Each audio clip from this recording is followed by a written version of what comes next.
Hey, what's up, Unbroken Nation? Hope that you're doing well wherever you are in the world. I'm Michael Anthony, author, speaker, coach, and advocate for adult survivors of childhood trauma. And of course, you're listening to the Michael Unbroken Podcast. Today, I am visited with a very cool guy, special close friend, Kaylor Betts. Kaylor, how are you, my friend? What is going on?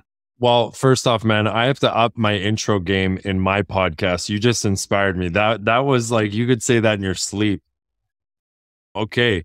I'm doing great, man. I'm just up here in cold Canada and got my toque on, so I'm a little bit warmer than usual, and I'm ready to have a good conversation, man. Nice, man. I'm stoked to have you here. I was on your podcast, and I don't frequently, if ever, be like, yo, I need to have this person on. And that's not a negative thing to say about anyone whose shows I've been on, but I try to be very niche in the people I bring on. And those people are often people who have overcome or created, or when we are listening and having this conversation, someone can hear it and go, wow, all right, I understand something about myself or the world differently.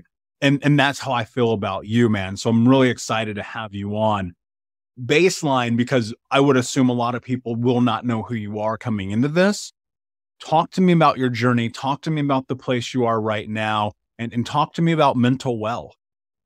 Yeah, so I'll give you the cliff notes. I always say that I am someone who really struggled for the majority of my life up until the last, truly the last few years. I've been on this obsessive journey of personal growth for the last 12 years. But really up until the last few years, I really have lived in a battle with my mind. And that's commonly what I'll say to just give you the cliff notes of, who I am and what I've experienced. And when I say a battle with my mind, I mean depression, anxiety, ADHD, addiction tendencies, and just really not knowing what the hell was wrong with me, quite honestly. And we can obviously get into the topic of that's a whole other problem in that, most people suffering from mental health, specifically people who are younger, don't really know what it is. And I think we've moved the needle forward in that regard a little bit. But because I struggled so much, Michael, and I was an athlete, so it was always ingrained in me, this ambition, this discipline, this wanting to strive for growth. I think that's what kind of gave me that ambition. So you mix that with me really struggling mentally and added in actually being, in my DNA from sports that you should want to grow and get better. That just created this monster where I've just now, again, been on this obsessive journey for the last 12 years. And I'm talking just personal growth, personal development, and I'm talking mind, body, and spirit. For whatever reason, I've always had this inclination to get out of this battle with my mind that I've had. And I've always known that there's got to be a better way kind of thing. And, on this journey, you name it, I've probably tried it. You name a personal growth book, I've probably read it. You name a TED Talk, I've probably seen it. An article, I've probably read it. And a mentor or a guru out there, I probably follow them. The Tony Robbins of the world, the Jim Rohns, if we want to go back to the OGs. And nowadays it's the Dr. Joe Dispenzas. I'm just obsessed with getting better. And I've finally now reached this point where I have this unimaginable life, in comparison to where I was. If you would have looked at, a few years ago, if you would have told me that I'd be here now doing the things that I'm doing, I would have told you you're crazy. And I'm very happy to be here, but I'm also very humble when I say it, because it's been blood, sweat, and tears. It really has. It hasn't been easy, but I've gotten to this place. And one day, brother, I was sitting on my couch and I thought, I got to brand this into something, and I got to really call it something. And it just hit me like a brick wall. I thought, I've created mental wealth. We're all out there trying to create financial wealth and wealth in all these different realms of our lives. And we talk about mental health. But how often do we talk about mental wealth? And really what I've learned is that's where it starts. It's the internal that creates our external realities. So man, that's where I'm at now. That's beautiful. It's powerful. And I think, so many things come to mind to start with. I think from the outside looking in, people would look at you and go, this guy, depression, anxiety, addiction behaviors? No way. And then you dive deeper and you go, oh, well, this is so ingrained and instilled in so many people. And then on the backside of it, you go struggle, hardships, fighting through it. Like that comes from a place. And what I'm really curious about, you said, and I relate to this in such a real way. It is an obsession for me to be better. And that what's really fascinating about it is that obsession is only a measure of me versus me. There is no other catalyst in my life. It is only me in the direction that I'm willing to step into. What does obsession mean in your life, and how do you do it in a way that it doesn't actually overtake you? Well, I mean, the first thing that comes to mind is it does overtake me. I deal with perfectionism. I have perfectionistic tendencies. And that's what happens when you come from a sense of unworthy. When you have a deep-seated belief in your psychology that you are inferior and inadequate in this world, and you're just not good enough no matter what's going on in your life, then you're just on this journey of consistently chasing, the external factors that are going to finally validate that you're good enough. I mean, that's just the cycle that we get into. Now, everyone should have a little bit of a feeling of inferiority. If you don't, well, we're just going to sit on our couch and do nothing all day, right? We would just never feel a need to go out and achieve anything. So a little bit of it's healthy, but I just had a lot of it. And quite honestly, it's been, Michael, my whole life, it's been this balance of like, okay, it's healthy to go out and educate yourself and try all of these things that are going to bring about personal growth and development and better your highest quality of life. But just like with anything in life, it's got to be balanced, right? Because I can get too obsessed, and where I can get into trouble is sometimes thinking that if I'm not doing something or I'm not learning something, it's not okay, right? And that guilt that you can feel when you're, oh, I haven't listened to a podcast today, or I haven't, read a book in a little bit. And that's a real thing that I have to manage. And I just, over time, I've just been able to kind of balance it. And, presence really helps. That's where my spiritual journey comes in, because it's balanced with the fact that, what, at the end of the day, you actually have all the answers within, right? If you really sit there and reflect, and even in a meditation, I can, with clearing my brain and getting into the theta wave state, I can actually learn more about myself in that state with nothing in my head than I can from, a Tony Robbins book or a TED Talk or something like that. So hopefully that answers your question. I have to acknowledge one other thing that you mentioned, Michael, because I think it's so important, is you said from the outside looking in, like you look at me and you would say, this guy doesn't look like he was in a battle with his mind. It's so important to acknowledge. And I'm going to be honest, Michael, your story in comparison to mine, I know a little bit about your story because you came on my podcast. Your story in comparison to mine, it puts my story to shame, right? As far as like, if we were to put it in a movie or a book, right? My story looks like I was living in heaven compared to yours. Now, that's important to acknowledge because we all have our own standards, right? And like I actually, for me, had a pretty good upbringing from the outside looking in. We were like middle class, weren't super poor. Both my parents were around, although there was some stuff there for sure. But and we had enough money to do the things we kind of wanted. We were pretty quote unquote not poor, but we didn't always have the money to do everything we wanted. But yeah, and I was a good athlete. I was popular. I had a personality, but inside, I was in a battle with my mind. And that's the most important thing I want to acknowledge is like our circumstances do not equate to our mental well-being, right? You can be, and this is why you see celebrities and rich people who struggle all the time. You can have really good circumstances, and sometimes those are the people that feel the most empty. Yeah, absolutely. And look, I often think about this idea of comparison and how it is such a really ridiculously hard battle to face within ourselves, because there's always a measurement, right? There's always that place where you're kind of looking and wondering and scoping out and going, is my life that bad? Is my life that great? And I've ultimately just come to the conclusion that life is life. It is what it is. I can't control it. And I just try to exist within it. I think very often, and especially in my case, in order to step onto the pathway of this journey to finally take it seriously, I had to have a rock bottom moment. I had to have this moment that was really a reflection of me going, And it was being 350 pounds, smoking a joint, laying in bed at 11 o'clock in the morning, eating chocolate cake and watching the CrossFit games and being like, what is happening to you? Right. And then obviously, you know, my story, everyone listening does too. I won't dive into that. But what I'm curious about is, what was that moment like for you that kind of made you want to reassess? Am I really showing up for myself? Am I really doing these things? But then more importantly, what was the catalyst in you deciding to move forward and creating change?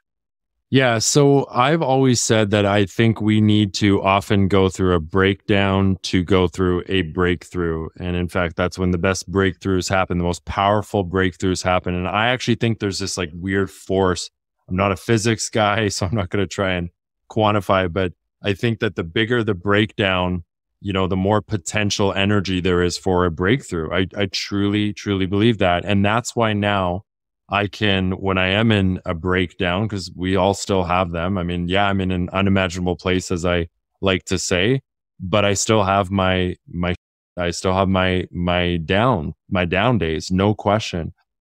But when I am in those down days, I know that everything I've been through in the past has been the greatest gifts that have forced action in my life and forced me to change and put me on the right path and given me the feedback so I could learn as much as I needed to. So now I look at them in a different way. And people ask me all the time how I can coach people who have been through, you know, all day long. I'm hearing like really hard stories and people who are going through really hard things. And I don't really let it get to me anymore because I actually weirdly, and I do not want this to sound like I am underestimating or diminishing the trauma and the things that some people have been through, but I look at them as an opportunity for growth. And that's what I just want to convey to anyone listening. Like, that's the first thing you should be thinking when you go through a hard time is, what's the blessing here?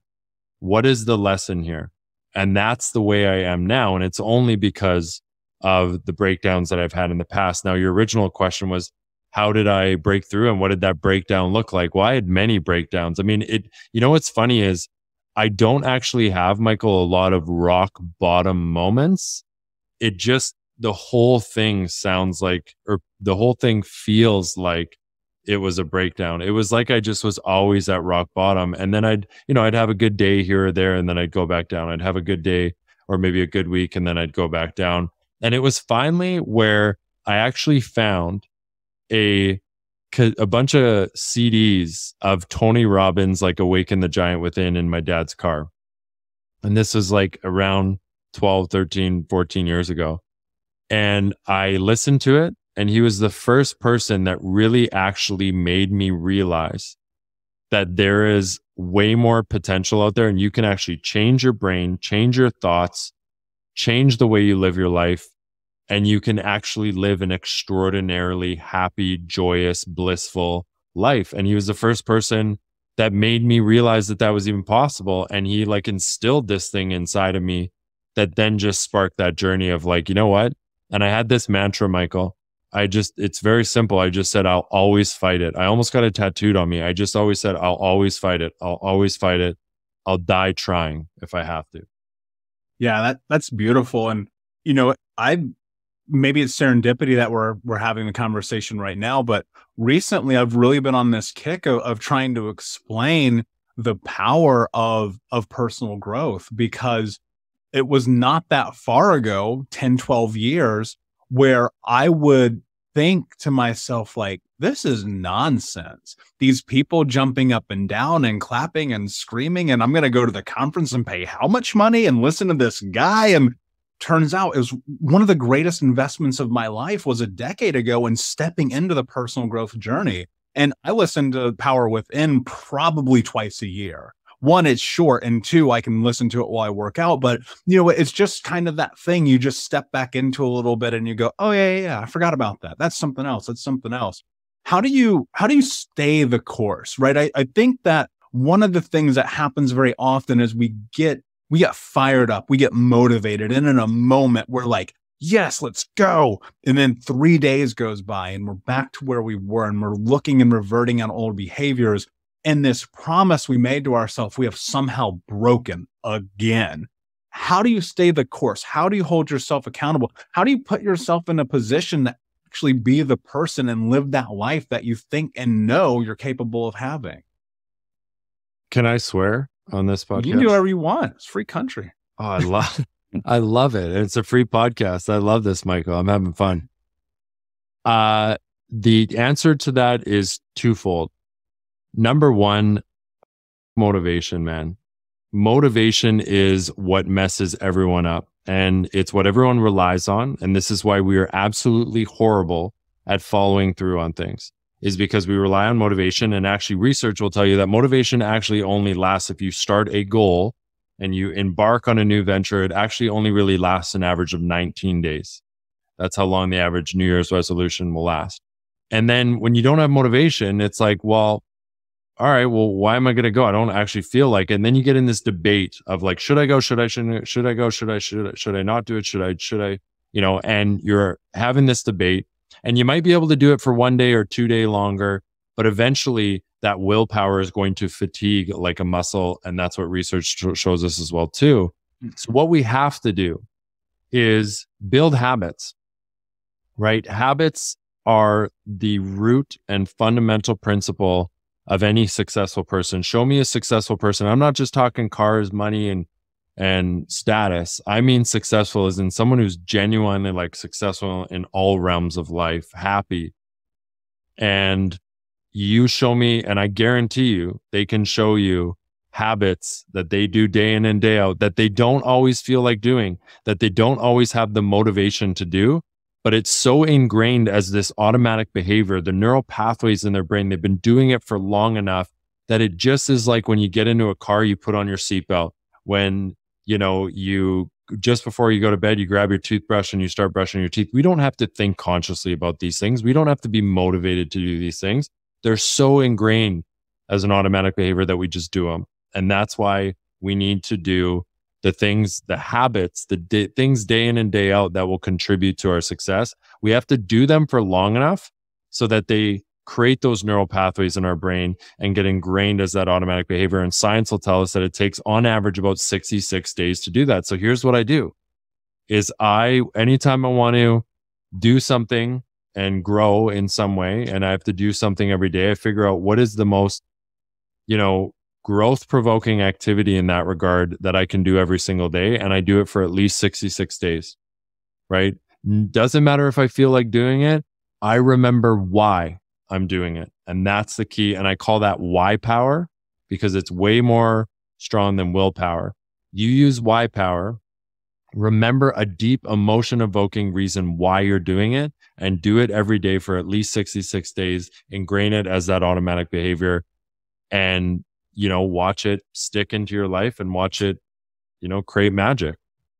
Yeah. I mean, there's no question. I fully am on board with this. And to me, I don't like motivation. I think it's only a catalyst to get you started. The reality is that anything great that you're going to do in life is going to come through continuity. And it's going to come through doing hard things because like nothing great has ever come easily. And you hear that and it's faux pas and it's cliche. But it's true. Cliches are cliches because they're true. And I think about the journey of stepping onto this path and being willing to acknowledge the fact that you have to do really difficult, uncomfortable things to get to that place. And then leveraging the understanding that on a long enough timeline, if you're willing to hold the line, you can very likely find success. One of the things, and since we are two men having this conversation that I want to talk about that I think is really important, is what role does compassion play in your life? Because on one hand, yes, of course, you got to go. You have to do it. You have to be aggressive, default aggressive, our friend Jocko Willink says. But for you, what does compassion mean in your life and kindness for yourself on this journey? Yeah, I mean, that's a great question. And the first thing that comes to mind is compassion for self. I mean, obviously having compassion for other people is actually quite honestly pretty easy for most of us. I think most people, it's easy to be compassionate to others. I think we still need way more of that. Trust me. I understand if some people are even mad at me saying that. But I think for most of us, especially with a growth mindset, we're compassionate for others. what we really need and what would actually help others and the others around us is if we had more compassion for ourselves. But I have a little bit of a different take on compassion, in that the first thing that comes to mind when you ask me about how I have compassion for myself is when I think of like self-love. Let's say that's the buzz term that everyone's talking about, self-love, which I'm okay with. I like that. We got to love ourselves. But I really think of it as, if you love yourself, and I think that's the question to ask. If you love yourself, what would you do in this moment? Right? If you truly love and care for yourself and your body and your spirit, what in this moment is going to serve and align with that the most? And sometimes that's picking up a book. And I think we have a really good innate instinct of like what we should be doing in any moment that will serve our highest quality of life. I just really have the instinct to know that, what, you've chilled for the last hour, you should be reading a book or listening to a podcast or making doing some prospecting or doing something in your business that is a revenue generating activity, and then I think you have to just really have that conversation with yourself. Like, okay, and this is why self-awareness is so important. You've worked for the last 4 hours. You're getting a little brain fog. Your brain's a little tired. Your eyes hurt. You have a little bit of a tight feeling in your chest. Like, that's when I know, like, okay, it's time to go do some breath work and some cold shower and some meditation. And then I also know that there's some times where it's like, Kaylor, when's the last time you took a day off? Now it's time to literally do whatever the you want today, whether that's watching Netflix, eating ice cream, whatever. And I have those days too. But I really think that it's easier than we think to know what to do in every situation. We just have to have that reflection and ask ourselves, if you really love yourself and have compassion for yourself, what would you do in this moment that's going to serve your highest quality of life?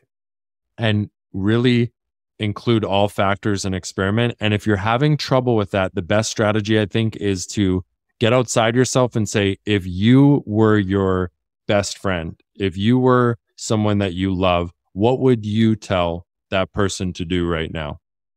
Yeah, that's powerful. And there's so many things there that we could unpack and dive into. And much like you, I often have this question where I look at it, I go, you worked 14 straight days. You're not doing anything today. You're clearing your books. You have to have this moment, which I rarely, if ever, get to that place anymore. But on Sundays, I don't work, right? Personal boundaries, without question, not happening, because you have to take control over your life. You ultimately, I am the person in control of all the things that happen in my life. And without understanding that, it's really easy to get swept up in this idea that you don't have control. And I know right now, without question, there are people listening who go, well, great, that's easy for you guys. You guys are coaches. You do this, you do that. But I don't believe that I'm an anomaly. I know for certain you don't believe that either. Let's pause. Let's take a step back and look at this from another perspective. I'm listening to this conversation. I'm super curious.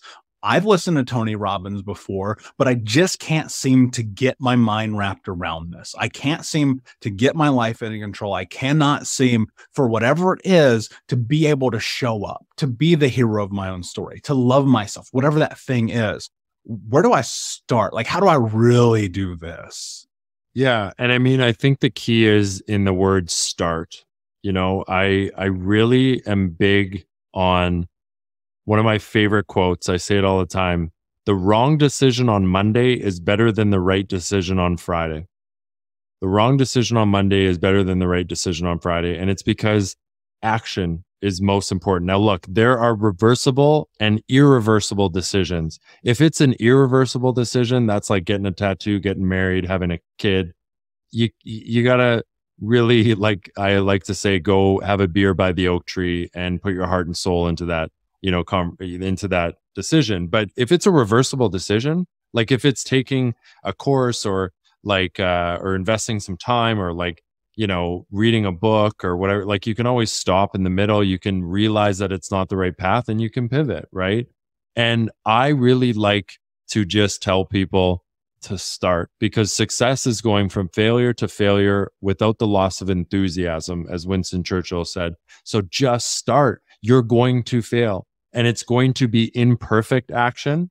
And we need to prioritize imperfect action is better than no action at all, right? Because it's through action that you'll get the feedback and the evidence that you need to then pivot, as long as you're aware of it and pivot, and you'll eventually get onto the right path. But the problem is that too many people, and I did this for years, so no judgment, but too many people are sitting around and trying to think their way into growth and plan their way into growth. And they're so crippled by analysis that they just don't take any action. Now, how do we actually be inspired to take action? Now that comes down to remembering why you're doing it. And look, we're emotional beings, right? We are motivated by motivation. We're inspired by by emotional things more than anything. Did I say motivation? I meant to say emotions. Okay. Emotions. You need to find a deep, emotion evoking reason why you're doing it. And a hint here, it's usually for someone else. It's usually for your mom, your kids, to make the world a better place. Find that deep emotional reason why you're doing it, and always have that at the forefront and remember why you're doing it. And then just start. Yeah. That's it. Yeah, I agree. And like, to parlay with that, but also to create a juxtaposition here, I think that start is sometimes relaying that why intrinsically first, right? And like having that reflection of going, no, you've really let yourself down a lot. Let's go. Let's show up. And then eventually that why can be anything you want it to be. But you have to have this moment of, for lack of a better term, you're coming to Jesus moment and looking at yourself in the eyes and going, I'm not living up to my own expectations, and not with judgment, not with shame, but just acknowledgement, saying, yeah, I've got to do this for me. One of the things that I'm really curious about is, how do you navigate? And I know it's something you're working through, and I'm working through this too. And I think a lot of people are, who are in that personal growth space, perfectionism. How do you manage this right now in your life? Yeah, man. Perfectionism is my biggest thing that I deal with, my biggest challenge. It's my biggest block. And perfectionism is essentially the idea that, if you feel inadequate, if you don't feel like you are good enough, if you have a sense of unworthiness inside, it is the idea, and it's the coping mechanism of, if I show up as perfect in the areas of things that I'm putting out there that people can judge, that are open and vulnerable to judgment, that if I show up as perfect in those, then I will be rid of shame and judgment, right? It's just this protective thing. But what happens is it actually ends up, having diminishing returns, because first off, we can't show up as perfect in everything. And then you spend so much time being perfect in this one area, and then every other area of your life starts to fall behind. So it's just an absolute disaster. So truly, and I know this isn't a romantic answer, it's just been this process of like, I have this mantra that's very simple. It's an affirmation. It's just like, good enough is better than perfect. Good enough is better than perfect. And I've actually learned to prioritize speed. And that quote that I said, the wrong decision on Monday is better than the right decision on Friday, I've really learned to doing is better than not doing anything. And when my perfectionism, in the days where it had the strongest hold on me, Michael, it actually prevented me from taking any action at all. Because if I realized that it was exhausting to make all this perfect, then I actually would just like hide in my shell, and I would decide to just like watch Netflix and eat pizza and smoke weed, right? It was easier. So I've learned that if I just take a bunch of imperfect action, that actually equals success. You look at anyone who's successful, every single thing they've done has been imperfect, but they've just like done a lot. They've done a lot. They've read a lot of books. They've put a lot of content out there. They've, whatever it is that you're trying to be perfect in. And it's just that constant reminder, Michael, like literally over the years of like, good enough is better than perfect. Good enough is better than perfect. Prioritize imperfect action. Wrong decision on Mondays is better than the right decision on Friday. And after a while, you get used to it. And then that becomes the new conditioning, to the point where it becomes unconscious competence, meaning you don't even have to think about it. It just usually happens. And then I slip into my old patterns sometimes. And then I remind myself and get back on the right track. Yeah. And what's really fascinating about that is, I battled with that really intensely, and a lot of entrepreneurs especially do. In 2009, actually, excuse me, 2008, my then mentor, he said something that actually changed my life. And I don't share this often on the podcast. Some people may know, some may not. I used to be an international award-winning destination wedding photographer. And that was this whole different life that I used to live. And one day I was sitting, I was deep in editing, like going through these photos, hundreds and thousands of wedding photos. And I was talking to my mentor, and he was like, "What are you doing? Like, why are you spending so much time doing this?" And I go, "Because it's got to be perfect. My clients expect this." And it was really funny because he caught me off guard with this. He goes, "Your clients don't give a they didn't hire you because you moved the exposure up 1 point. They hired you because you deliver something. And more so, the people who are going to see this, who don't know who you are, don't care because they don't know who you are." And that was so powerful for me, man. And that's how I've lived my life ever since. And I love this idea of doing on Monday, because that's effectively what had happened in that moment that has kind of forced my hand in so many actions in my life. And I always think about this: done, not perfect, because it's never going to happen, right? But at least you produce the work, at least you put it out there. And that's everything. That's in this healing journey, especially. And I think about this, like going to therapy, going to men's group therapy, AA, NA, SA, all the things was always about experimenting, always about just doing the action. And then understanding the harder side of it probably is that failure was inevitable. But you said something really beautiful about failure that I also agree with. Failure is data. Failure helps you understand, and failure means that you're on the path. Can you dive in a little bit more? So many people are just paralyzed by the idea that they are going to fail. How do you really navigate failure? Yeah, Henry Ford, I think it was Henry Ford, has a great quote. He says, "Failure is merely the opportunity to start again more intelligently." And, I think that that's really all I would say is it's like, and here's the other thing that I've really trained myself to do is I actually want to fail. Not that I go out and everything I do, I'm actually intentionally failing.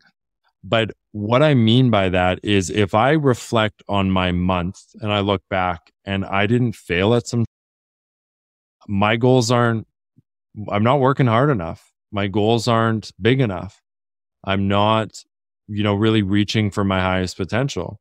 So I actually really have just reframed. And that's what I think it is it's just reframing as failure is actually a good thing. And I know it sounds so cheesy now. It's like, that's the cliche thing to say is like, oh, failure is, but it again, like you alluded to earlier, cliches are cliches for a reason. It's because they're true, right? Like failure is a blessing because it, again, like Henry Ford says, it gives us an opportunity to start again more intelligent. And it's just part of the process. It is so necessary.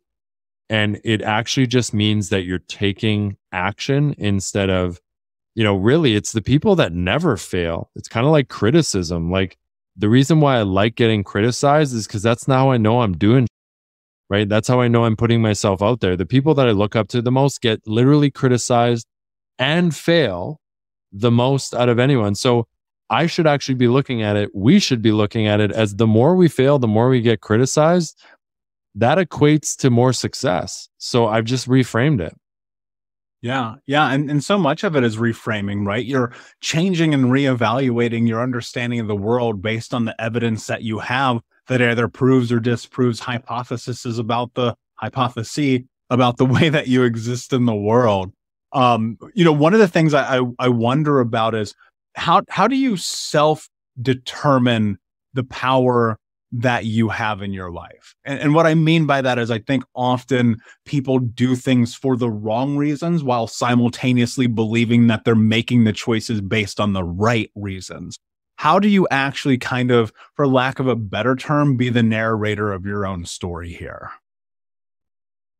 If I'm grasping what you're asking, this is actually a conversation I had recently, is we very not often really ask ourselves why we're doing things.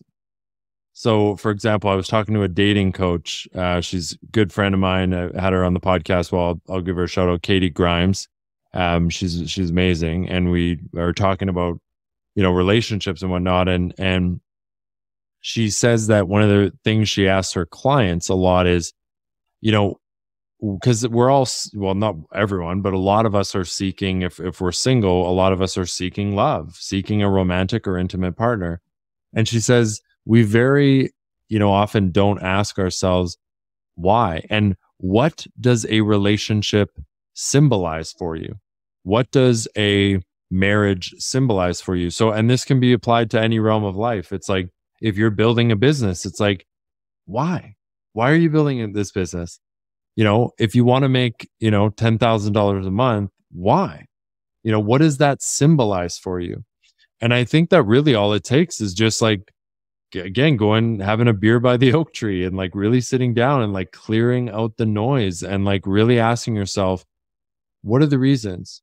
And there's going to be a little bit of everything, right? Like for me, for my business and my growth, there will always be, Michael, there will always be the insecure little inner child that I have that is screaming out that I just want to be accepted, loved, and feel like I'm good enough and adequate. There will always be that little part of me, and it may diminish. It may even be only 1% one day, but it'll always be there. And I've just learned to manage it. I've just learned to talk to it and have that conversation with it. And sometimes I'll literally sit there and be like, what is my inner child telling me right now? What is that little insecure, inadequate little boy trying to seek right now? And as long as I balance that with other intentions that serve my highest quality of life more, then it's all good, right? He can come to the party and he can be there a little bit. I use it as fuel. But, I've really taken a look at like, why am I trying to build this business, And yeah, a little bit for status, money, all these different things for my ego. I mean, I think anyone would be lying if they said they weren't building something for those reasons. But I've just really worked hard on really making sure that it's also genuinely for just, bringing something that makes the world better. And most importantly, makes the people around me better and creates these beautiful experiences in my life so that by the end of my life, I can say that if you put my life into a book, people would actually really want to read it. I don't know if that answered your question, but that's what came to mind. Yeah, no, that's beautiful. And that's reason enough, right? And I think about legacy constantly, right? And recognizing that on a long enough timeline, I'm going to die before my goals come to pass because that's how high I'm shooting this, right? And I think about that and I'm okay with it because it's about just going into it and moving forward. That said, and I would be remiss if I didn't ask this question as two men here sitting who've been on such this incredible journey to ask you this, because I know that there are men listening and they are the minority, and women, I know you're listening and this will apply to you as well. But I want you to make your men in your life listen to what I'm about to ask because I think it's really important. We as men struggle profoundly with the understanding of man up. And I hear those words and it makes me furious to an extent, right? Because that definition, and I'm so desperately, and I know you are as well, trying to change that narrative around it. I think that one of the ways that you get there is becoming uncomfortably comfortable with recognizing that as a man, you are going to have to go back and comfort the child version of yourself. Talk to me about that journey that you've been on in getting to that place of comfort through discomfort with having connection with your child self. Yeah, man. Oh my gosh. There's so much there. I mean, that term man up, yeah, definitely can be, extremely toxic. I think that for me, I have really had to reframe what it means to embrace, my masculinity. And I was kind of told that growing up, or at least that's what was socially constructed. The idea that was socially constructed in my head is like, if you want to be a man, you just got to bulk up and, be super muscular and be able to push a lot of weight in the gym and pick up a lot of chicks and like, be intimidating. That literally, and when you're feeling sad and emotional, just man the fuck up. Like, come on, get with it. And that is toxic, right? I also have some qualms about the terms toxic masculinity. I think it has a branding problem. I think it's misunderstood and people take it the wrong way.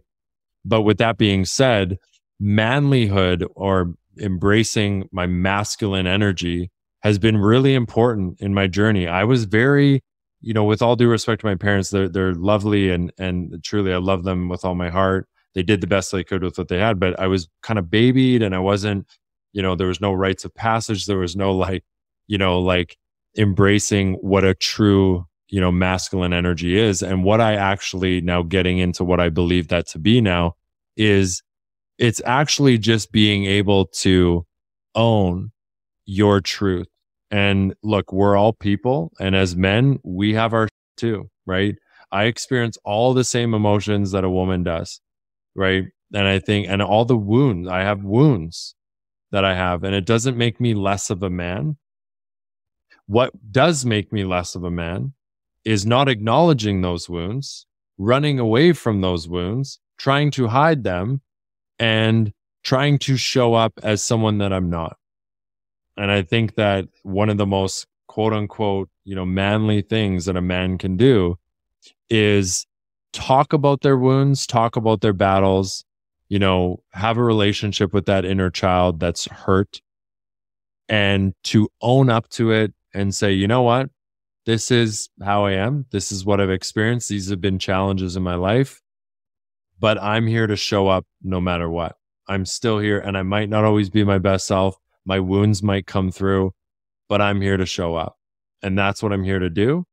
And I will do whatever it takes. So that's kind of how I've had to really reframe the whole masculine thing, the whole like inner child. It's like I ran away from it forever. And it was like, what if you just invited to the party? And that's when everything changed. Yeah. And you used the word acknowledgement. And I think that is such the perfect word to label in this entire journey as being this catalyst for change and being able to step into it, because we do have to acknowledge like there's nothing easy. And I think often there is a huge misnomer, and I think it is miscommunicated. And toxic masculinity, whether you are on either side of the fence in the way that it's put out in the world, still exists. And because it exists, and because like I grew up, it was about how many cars you had and how many girls you banged and all these things. And like sitting with that and recognizing like, I don't want to be a part of this. That's not the narrative that I want to have in my life. And thus reframing my understanding of what it meant to be a man. And that meant getting in connection with men and going to men's group therapy and all of these things. But ultimately it was about making a decision and then more so standing up for myself and saying, I'm putting my foot down. This is the way I feel about masculinity and manhood. And you're not going to take it from me or argue with me because this is my choice. This conversation, Kaylor, has been absolutely amazing, man. Before I ask you my last question, where can everybody find you? Yeah, man, I like to keep it really simple for people. So please go to my Instagram, kaylor.betts, and check out my page. That's where like you'll see everything. You'll see my mental wealth project, which is, the project that I have. It's actually, we're rebranding it to the Mental Wealth Podcast. So it's not really a project anymore. It's obviously a project, but it's going to be branded and consolidated to just the podcast, because that's what we're really trying to focus on.